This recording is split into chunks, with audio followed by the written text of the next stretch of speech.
गांधी जी यह दिखाते अवश्य थे कि वे गायों की रक्षा करने की तीव्र इच्छा रखते थे, लेकिन उन्होंने उस दिशा में स्वयं कभी कदम नहीं बढ़ाया।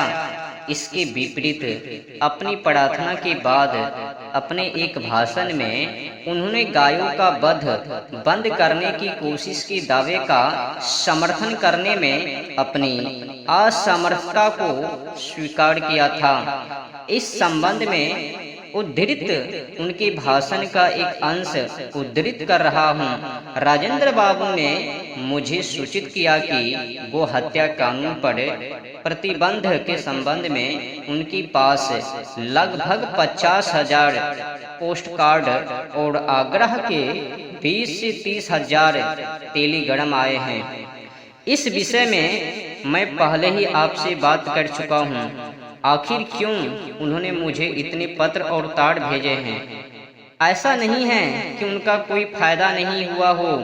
गायों की वध रोक लगाने वाला कोई कानून नहीं बनाया जा सकता।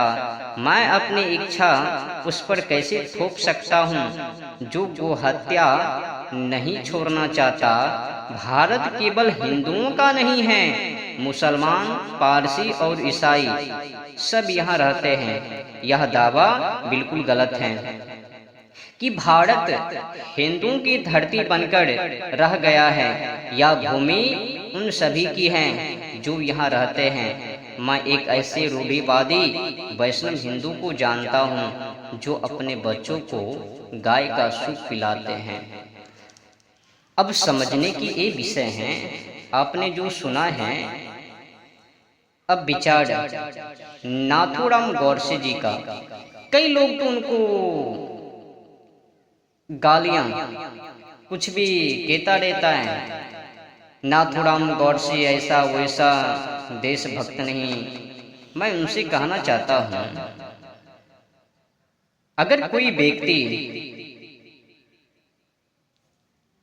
पुत्र के सामने उनकी माँ को इज्जत लूटवे तो क्या छोड़ देवे उस अत्याचारी को?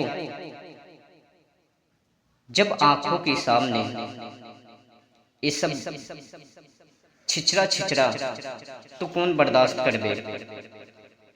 गांधी जी में एक बुराई नहीं, केवल भारत या पाकिस्तान या 55 करोड़ या फिर 1927 श्रद्धानंद जी, यही नहीं, अनेक गांधी जी में गलतियां हैं।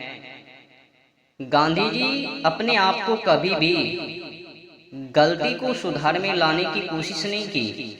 बार बार मुसलमानों को खुश और हिंदुओं को दुख, मुसलमानों को बचाने की कोशिश और हिंदुओं को कत्ल करने की कोशिश।